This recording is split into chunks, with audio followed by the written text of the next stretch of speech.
So very good afternoon to all of you. I guess as some of you are settling back from the lunch, this is going to be an easy session. The ones who are really interested can come up front, and there are seats behind those who want to just take a short little nap before you get to more interesting sessions. So welcome once again. I'm going to talk about Indian economy from the consumption side. A quick background. I head a company called Aditya Birla Fashion Retail Company. It's the fashion and apparel arm of Aditya Birla Group, a business which has been a leader in the Indian branded apparel market for a long period of time. So a lot of my insights, a lot of my learnings are based on what I have picked up as a consumer marketer who have built brands over the years in last 20, 25 years of my experience. I have three discrete parts of my presentation. The first, we will talk about the broad trends in consumer market. What's happening, how are consumers thinking, what will drive consumption, what are the forces which are going to change the consuming habits in this country, and what is it that will be propelling the Indian economy to the $5 trillion mark that you have set for yourself. In the second part, I'll briefly talk about apparel industry, since that's the one I understand best. It also happens to be the industry which most of you understand best, because it's one category, one industry where you are as knowledgeable as manufacturer is. As a consumer of any apparel product, you have strong point of view on design, fashion, quality, and everything else. And therefore, I presume that our conversation will be on an equal footing. I will end the presentation by talking about our own company, its journey, because journey of Aditya Birla Fashion mirrors journey of Indian economy over last 20, 25 years. And I think in some ways, you will find the reflection of how India is going to be when you look at it from the eyes of a brand and the set of brands that I'm going to talk about. So let me begin.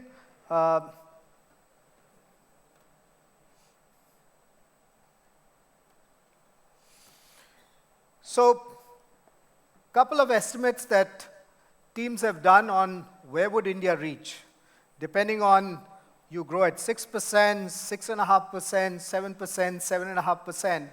It broadly looks like Indian economy would be about $4 trillion mark by 2025. It could be better at maybe 4.5 if the growth rates are better, or in the worst case, it would probably just be a little south of $4 trillion by 2025. What is certain, therefore, if you stretch it by a maximum of 2 years, we probably are talking of an economy which is clearly close to, if not surpassing, $5 trillion mark.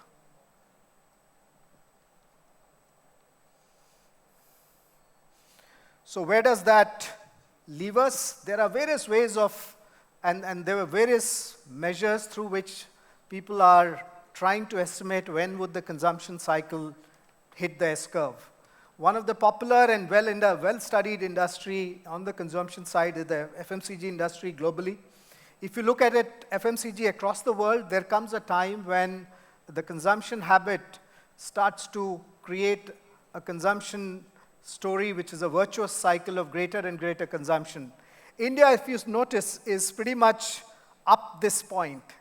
And I think in the next 3 to 4 years, this is the journey that India has to make, after which the FMCG spending also reflects into a very strong curve, which India is riding at this point of time. Many other economies have gone through this. We are pretty much on our path to that S-curve. But that's for economists, and I think a lot of people would have talked to you about economy, about numbers. I am not here to talk to you about numbers. I'm going to talk to you about what lies inside those numbers. What drives those numbers? What consumption behaviors? What town classes? What product categories? And what trends in the market is going to drive the consumption? So broadly, if you look at it, there are 4 buckets in which I have looked at how the consumption story will play out. The first, who is going to drive consumption? And we are going to talk about which are the segments, how are they going to grow in that part. The second part is where geographically is that consumption going to be? Is it going to be big cities, small cities, metros, all over the place? And we'll talk a little bit about it. Third, and I think a very important part, is what will drive that consumption change?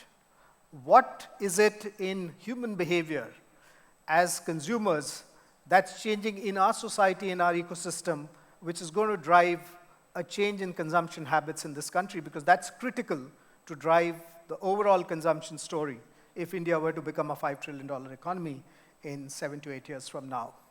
And finally, we'll talk a little bit about how this is going to happen and what is going to accelerate.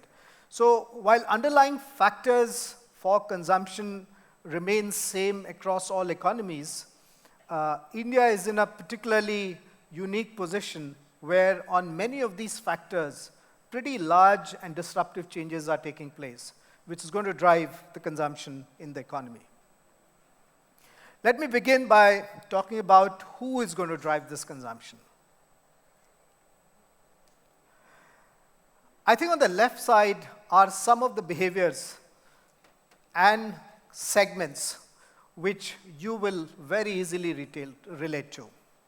India is a very, very young country. Compared to most of the world, the population which is under 35, the population under 25, the consumers who are coming in, the sheer amount of population which is young is very, very large. So as in any economy where such large number of young consumers are coming in, the likely prognosis for next 10 to 15 years is that you're going to create a very large number of consumers going forward. So that's the first large trend. Second, I think you would have seen about income growth as the GDP grows, as people get into larger economy, as the overall wealth in the society increases. I think India is also seeing the income growth. Leave aside a few years here and there, few actions which happen. If you look at a broader trajectory from mid-90s to early 2000s and perhaps going on for next 10, 15, 20 years, the income growth, the largest number of people in the history of human society who are moving up first across the poverty line and then further up is happening in front of our eyes and as we live. The third trend is urbanization. Urbans, people living in big cities behave differently, consume products differently, have access to products differently. So urbanization itself drives consumption very differently from the rural or agro-economy that exists. And therefore, one driver for larger consumption would be number of people who are moving. We don't like in big cities, but a large number of people who are coming in, creating a lot of other problems in infrastructure, but clearly consumption habits are being driven by the rapid urbanization that's taking place. And finally, the growing workforce. The workforce is growing because the economy is growing. Workforce is growing simply because a large section of society which didn't have access or didn't work is coming into the workforce. The largest of them are the women coming to work. I think if you go back 10 years and 20 years back, these changes were happening, but happening at a slower pace. As you look ahead and look around, young women of 15, 20, 25 years, most of them are wanting and perhaps likely to stay on in the workforce. And that's another large force. When women come to workforce, they start earning, their consumption habits are different, and that creates its own consumption economy.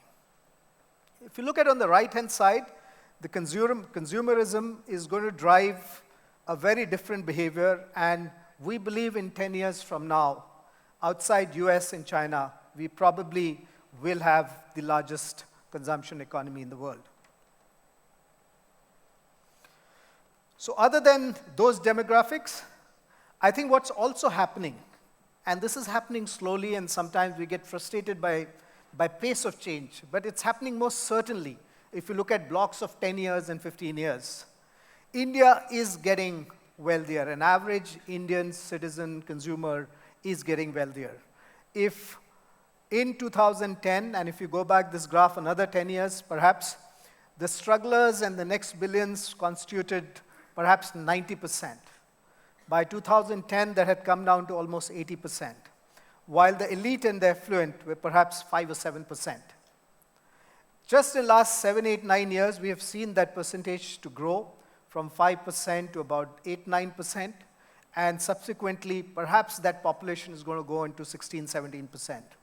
If you look at middle of the bucket, which is the aspirers, that's going to grow from 13 to 20%. So in some ways, and the most stark would be the strugglers. If we achieve that, which is nearly 40% of population which was in the strugglers category, would probably be halved as a percentage. And the outcome of this is the top end of the category consumes a lot more, and therefore 40% of consumption in 7 to 8 years from now is going to be driven by the top two sections, which is the affluent and the elite. It doesn't mean the strugglers are going to consume less, it just means there will be fewer strugglers than existed 5 years back, 10 years back, or 15 years back. And therefore, apart from youth, apart from urbanization, apart from more women coming into the workforce, another large factor is that large number of people are moving up in the income strata, and that is going to drive consumption very, very differently from what we have seen before. So if that's about who, let's spend a few minutes about where these people are. Now, this is an interesting chart I picked up a couple of years back, and we have been tracking it because, we are in the business of fashion retail. Every year, we figure out where we want to go, which cities are ready for stores, and so on. So this has become a very important benchmark for us to look at how our distribution itself is growing. If you look at this graph, in 2015, we had 8 metros, and they were growing at about, if you look at the forward growth rates, about 10 to 12%. Similarly, if you look at T1, and the metros are towns for this sake, these are cut only by population, so towns greater than 4 million, 5 million population are metros. If you look at T1 cities, which is 1 to 4 million towns, there are about 49 towns. If you look at the next level of town, which is below 1, but about 0.5 million to 1, there are about 45 cities, and similarly above. Now, this is the estimation on how, in each of the classes, new towns are going to get added, which means in 7 to 8 years' time, by similar definition of what we call metro, using the definition constant, there would be probably 16 towns which will qualify. Similarly, each of the categories is going to see rapid expansion. You see the effect of urbanization because so many of these towns of 49 are going to move here. Some of these 45 towns are going to move here. And a very large number of towns in T4 is going to move into Tier 3 and Tier 2. And therefore, a large amount of growth in this country from consumption point of view, and that has implication on distribution, that has implication on how you reach consumers in advertising, is going to come from the new cities that are getting built up. Not to suggest that these cities will get any smaller, but very large number of new cities, especially in Tier 2, Tier 3, Tier 4 towns, are going to be centers of incremental consumption that the Indian economy is going to generate.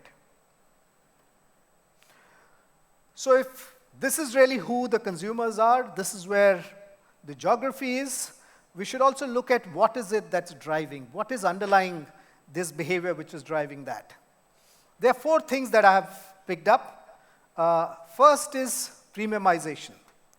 Across every sector, and I've seen a couple of sectors around personally, but most sectors you see, there is a rapid premiumization that's happening across categories.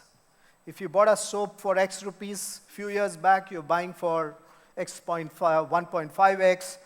In my own industry, we found it difficult to sell apparel about 1,500 rupees just 7, 8 years back. Today, a large part of our business comes about 2,000 rupees. The lower end of the society and organized retail as they started, and we have one of the formats called Pantaloons.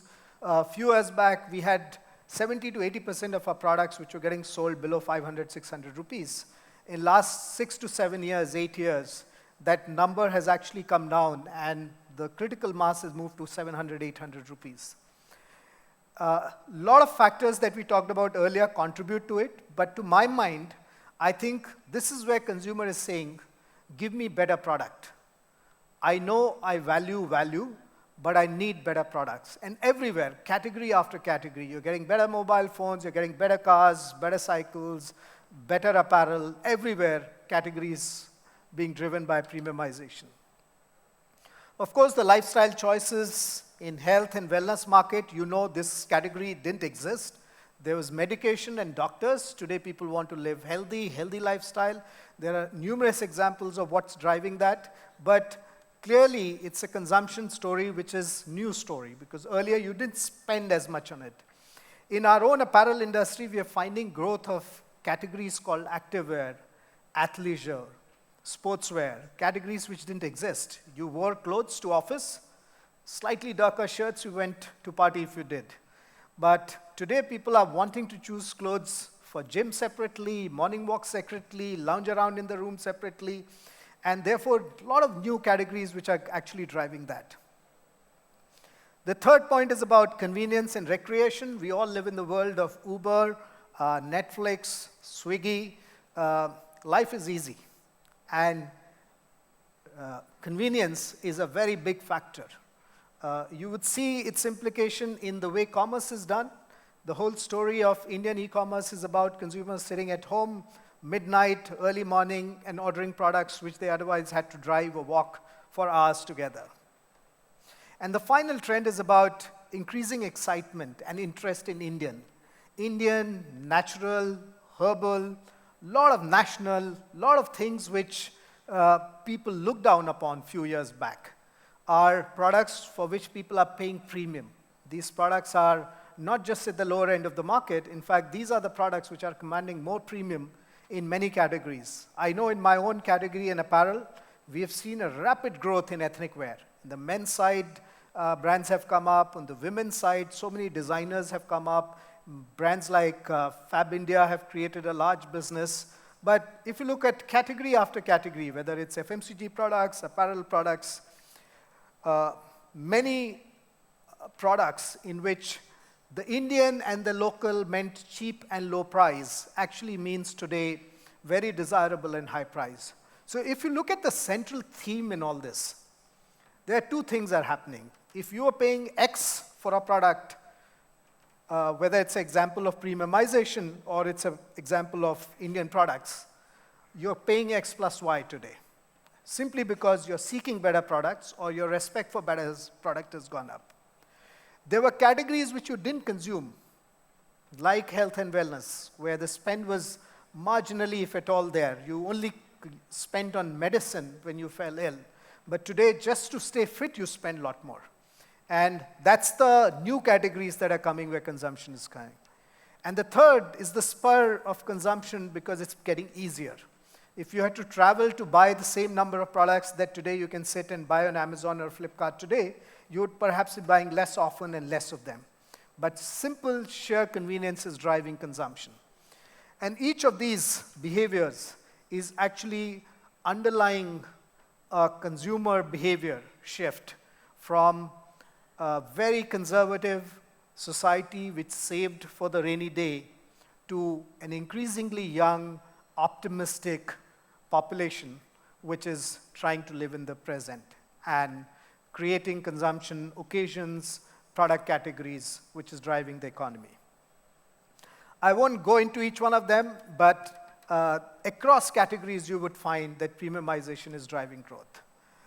Similarly, lifestyle choices earlier was only medicines and wellness and so on, but look at health food, look at wellness industry, alternate therapy, rejuvenation, spas, gyms, fitness centers. I think the whole economy is creating new centers of consumption, new reasons for consumption, which didn't exist a few years back. Similarly, convenience. We talked about Netflix. You don't even need to go for movies. Amazon Prime, Amazon, Flipkart, Swiggy, fast food, home delivery, everything else which is driving easier consumption and therefore larger consumption. And finally, the Indian products that I talked about, you look at category after category, whether our category of apparel, where you see a lot of new brands, Ayurvedic brands, Indian dairy products. All these were low consumption, low value categories, which are now increasingly driving both the value as well as amount of consumption. Let me move to, therefore, the last big force of change in the society, which is going to drive this consumption. And all of you are aware of, digital is changing a lot of things around the country. It's changing, and the best way to look at it is to look at yourself, is to look at your sons and daughters, is to look at your wife, is to look at even your mother and father, and how their habits are creating new consumptions. India has close to 600 to 700 million internet users, and therefore very large segment of population which has access to internet and subsequently to e-commerce, and that's going to be the base on which the economy is going to get built. If you look at sheer number by population, it's nearly or as much or more than the population of the G7 countries, with the largest consumption economies in the world. And that's the base on which the future consumption is going to be built. The profile of these 650, 700 million consumers is also changing. Few years back, as little as even 5 years back, if you were to give a portrait of this consumer, he lived in a metro, a male, and a millennial. Today, if you look at who is consuming internet, it's small towns in Bihar, in Uttar Pradesh, in Tamil Nadu, in Gujarat, everywhere. Mobile phones are pervasive. They spread across every section of society. They're no longer just men using it. I think women are equally and perhaps larger consumers of the content that's going on there. And it's not just young, it's the old, it's the middle-aged. Everybody has access and is slowly becoming habitual to using internet. And that's changing the way consumers are shopping. A few years back, you went to the store, you looked around, you asked your friend. Today, before you think of a product, or almost when you think about the product, you quickly start searching the web. You look for opinions, you look for feedback, you look for reviews, you look for features, you look at attributes, you can compare products. Clearly, the extent of comparison and digitally influenced shopping that's coming is a very, very large number.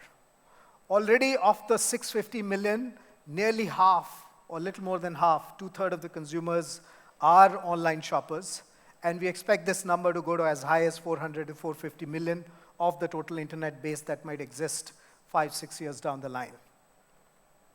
And therefore, the online spending is growing rapidly.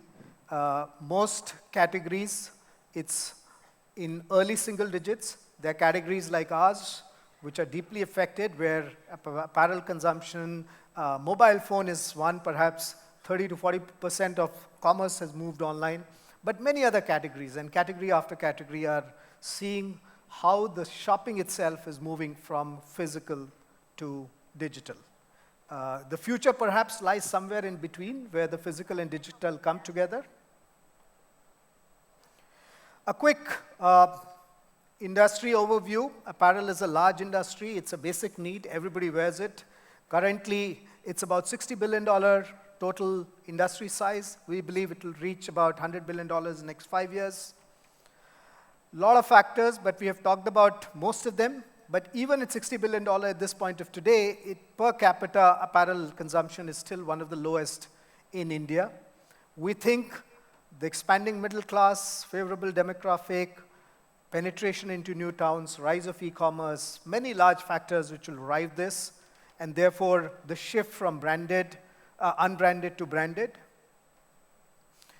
Let me talk for some time about the company that I represent, Aditya Birla Fashion and Retail Company. The company, our fundamental vision is very simple. We want to make you look good, feel good, and therefore deliver your best. Now, it comes in various forms, and I'll take you through. This part of the presentation it might come across as a marketing presentation, but we are sitting here in the conference of consumption economy. So I will talk about each of the brand. You should see from the psychology of consumer, not as much as the lens of a marketer, and how we have created various brands driven on fundamental insight of driving superior consumption. The history of the company, Aditya Birla Group acquired in 2000 when it was merely 200 crore company. If you look at till 2010, it was still about 1,000 crores. In last 6 years, 9 years, we have grown 6 to 7 times. So very rapid expansion and a lot of activities which actually got us here. A diversified company with strong brands, presence across multiple sectors. Let me just give you a flavor of some of the brands. Louie Philippe is the brand which was built in 90s. The insight here from consumer point of view is that some people have a lot of money. They don't know how to wear money and how to show that they have the money. And Louie Philippe was built on the insight that one of the largest consumption, and this was in 90s, is going to happen when businessmen who now have the wealth want to show that they have the wealth discreetly, but they want to be exclusive, stand above the rest. And therefore, that was the insight on which the consumption theory of Louie Philippe was built. Let me take you our current advertising, which sort of reflects this. Will the president allow our country to become an army base? For God's sake, it's just an army base. We'll give you $1 billion. I don't believe in war. Your father would have taken the money. I'm not my father. Our president has to make a big decision. Will he give in?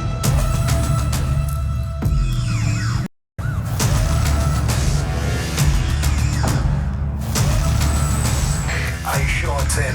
Yeah, he's wearing the Louie Philippe crest on his cuff. Oh, no.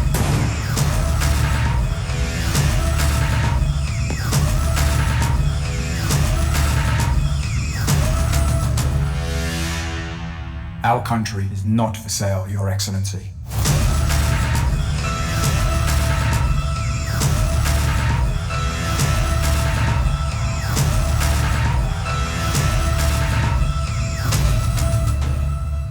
So advertising keeps moving, but the fundamental insight that some people want to stand above the rest in 90s was about wealth.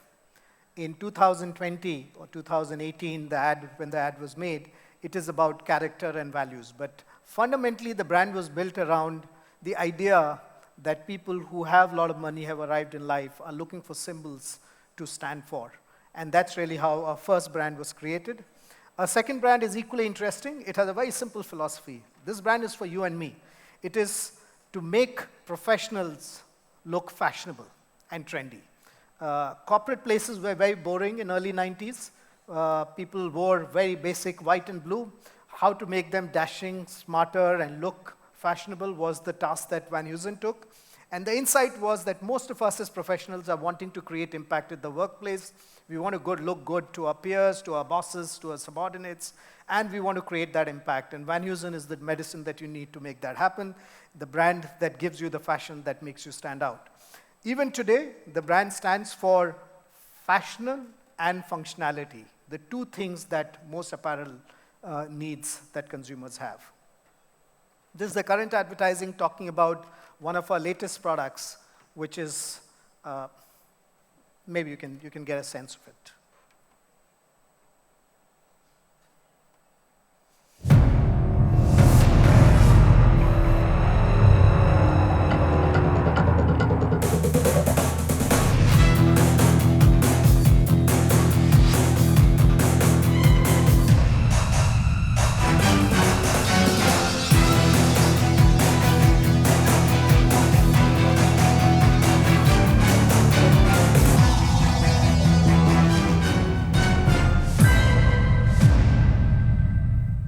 So in a busy, power-packed, high-action, high-fluidity world, how do you create products which continue to find relevance for consumers, which drives further purchase, which drives consumption?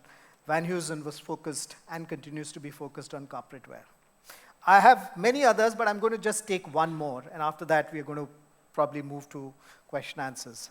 This is a very interesting brand. Alan Solly was launched when India was coming out of post-liberalization.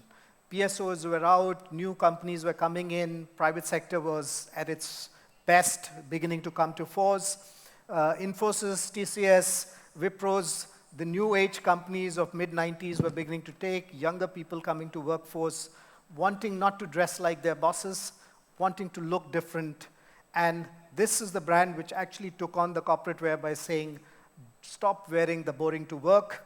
Work is more exciting and interesting, and so is the clothing at work. So Alan Solly was the brand which actually encapsulated that and captured India's imagination at that point of time.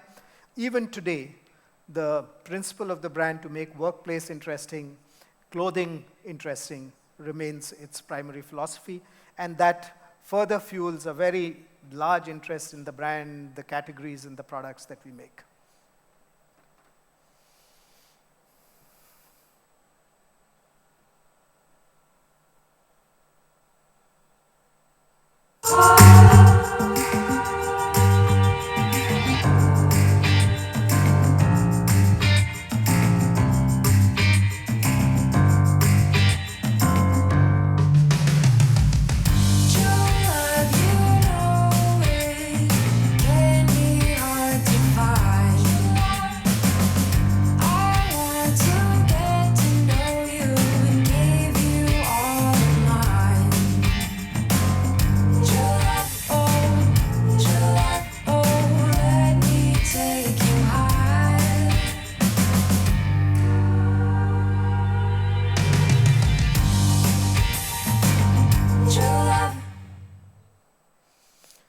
Similarly, insights are built around each of our brands. I'm not going to talk about each one of them, quickly run through them.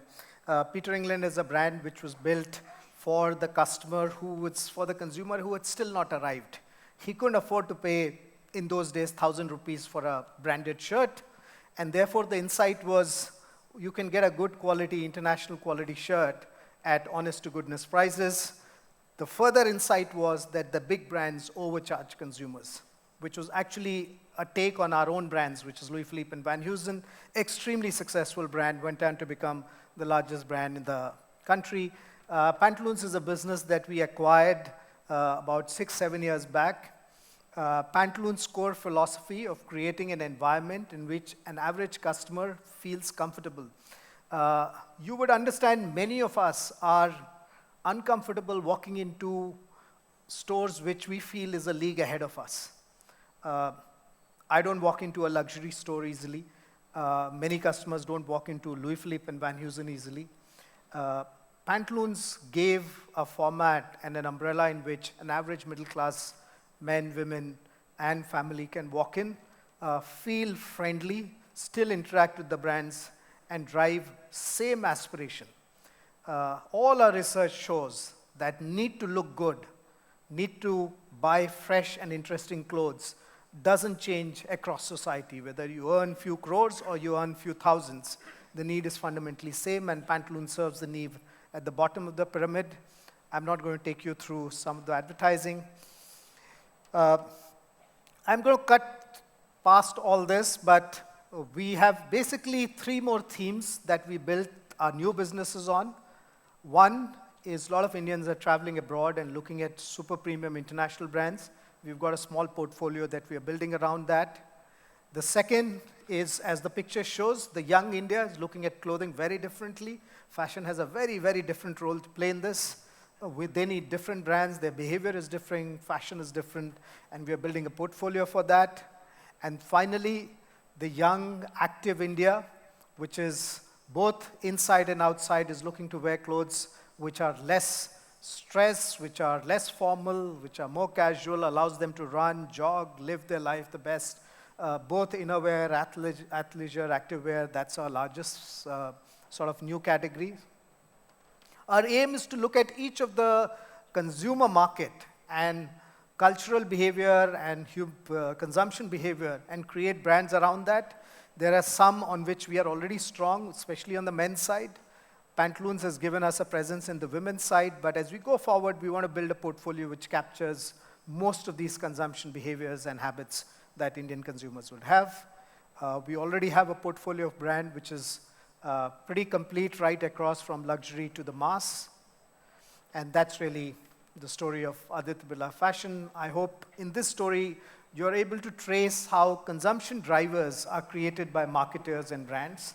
The underlying factors of the country are, of course, well known and covered well. Thank you for that, Mr. Dikshit. Let's have a round of applause for Mr. Dikshit. So we'll take a couple of questions. Like I said, ladies and gentlemen, we've been receiving some questions on the apps. Mr. Dikshit, first up, if I might put this up on the screen. What are your views on credit-based consumerism? Is Indian financial sector mature enough to support the consumption-driven growth? So it's a question which we keep discussing very closely. If you look at around the world, and particularly in more mature economies, on both extremes, in UK and US on one side, you would find some of the financial powerhouses are built by retailers. So very often it's difficult to understand whether they sell products or they sell financial products, because closeness to consumers and ability to offer financial solutions for the products that they're buying has made retailers like Tesco and many other people like Walmart's deal as much in finance as in selling the product categories. Similar is the case we keep hearing of economies in South America, where a lot of products, including daily consumption products, are bought on credit. I think India is coming from a stage where from a savings economy to first spending on the most essential, which is the house and the car, the wedding, now leading to consumption sectors. I think clearly a time has come where from the supply side, financial services product companies and marketers and retailers like us have to come together and offer consumer these options, because they're using EMI and lots of other their habits, and there is no reason why the same facility is not available in the consumption side. So I do think the time is there. It is going to take time, but I have seen across 20, 25 years, consumer habits don't get shaped on their own. Many times these habits are shaped by manufacturers. Just supply creates demand. As more people will offer these services and facilities as retailers and as financial product companies, I think we'll be able to create an ecosystem in which more and more consumers will consume it. Fantastic. We have one more. It says, given the wide range and varied choices of products and services that are available, and with newer ones being added, do you see the consumer mindset reaching a saturation point? Will it impact consumption? And what can we do to create mind space in our customers? I think it's a very good question. My only feeling is that this question is a little ahead of the time. You know, we as country and people have just started experiencing brands and products and services. I think if you look at country as a whole, maybe few of us who are privileged enough in the society where we have reached and so on, we perhaps have experienced a lot more. But if you look at India as a country as a whole, I think there is so much more for people to experience, and for so many more people to experience this, that this is a question little ahead of the time for a country like us. There would come a time when there'll be more than what you can choose from. As financial services companies, you know very well that choice is a problem, and too much choice is an even more difficult problem. But then marketers and companies offer simplicity by helping people make their choices wisely. You do that every day in your business by letting your customers know where to invest their money and how simply to do it with a plethora of choices. But I think the broader question today, have we reached and are we close to reaching a saturation point? Nowhere close. I think India over the next 10 to 15 years is going to discover consumption and discover habits and buy products before they come to a point that you feel saturated as a country as a whole. Super. We'll just, if anybody in the audience has a question and you want to put your hand up, we can get a mic across to you as well.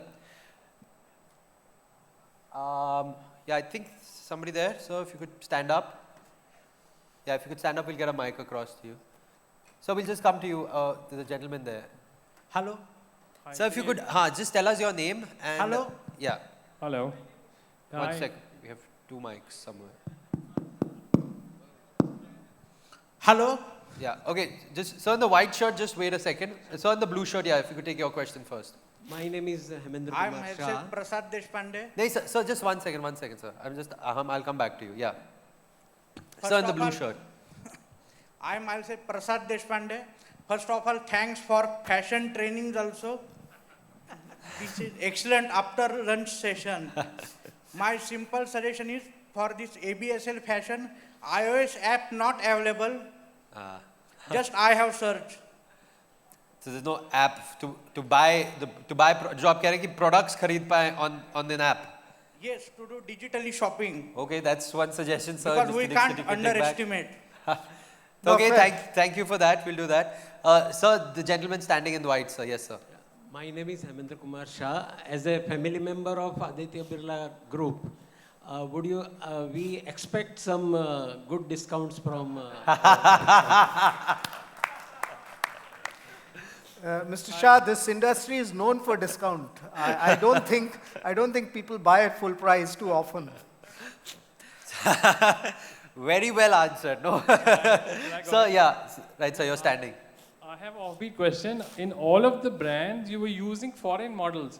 Why is that? And you were saying earlier in the presentation that India has become aspirational, but there was not a single brand which was showing. So actually, I want to understand the psyche. I'm not trying to blame you or anything, but I'm trying to understand the psyche of why we use Firangis for our ads. I never understood this. Good question, good observation. So this is built on the insight that these brands, see when we launched these brands in 1990s, these were names which nobody knew. Each of the brand we created a history around. So Louie Philippe was inspired by the taste, the craftsmanship of the French royalty. So how do you create and depict French royalty? Clearly not through the Rajasthani royalty at that point of time. As we have grown over a period of time, the brands are not always in the hands of manufacturers. Brands belong to consumers eventually. Consumers form a point of view. The brands themselves come to that and start to live to that. Today, of course, we are coming to a point where perhaps it's possible, maybe in one or two brands once in a while, to get Indian models. But idea is not to depict these brands as Indian brands. These brands are created around their core ethos.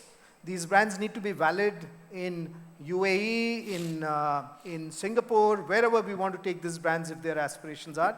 So we stay true to the brand. There are categories like Pantaloons, for example, you won't see Western model.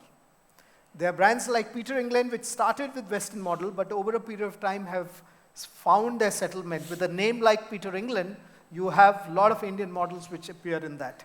So each brand has a special relationship with their customer, what they mean, and therefore we try and live up to that aspiration. One last question, sir. You're already standing here, sir. मेरा question ये है sir कि financial partner की तरह क्या हम fashion partner भी बन सकते हैं तो उसका क्या रास्ता है या किससे कांटेक्ट किया जाए जिससे हम फाइनेंशियल के साथ साथ फैशन पार्टनर क्योंकि क्लाइंट बेस तो हमारे पास है ही है ना तो हम उसको इनकेस करेंगे ना बहुत बढ़िया ऐसा क्यों ना मिला जाए नहीं बहुत बढ़िया this is not just a good question, it's a good opportunity for me to present a pitch. Let me tell you, we run 2,500 stores in the country. Of this 2,500 stores, nearly 2,000 stores are run by partners. Many of the partners are people like you, entrepreneurs, individual businessmen, because we don't run with people who own 50 stores.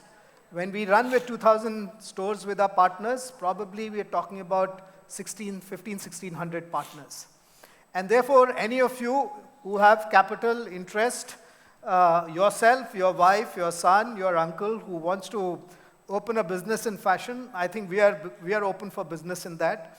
Our whole business is built around partners who create distribution for us, who create availability for us. So if you want to be a partner in the journey of fashion, I think we can have a discussion separately, but our teams want more and more people who want to invest in this business, who want to bring, and in fact, our whole growth is built around partnership as far as fashion business is concerned. Fantastic. I have one last question for you, Mr. Dikshit, from the app, just as we're running out of time.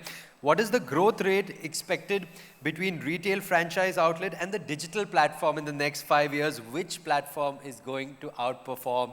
I think it comes as a perfect time when somebody just asked about setting up more offline stores.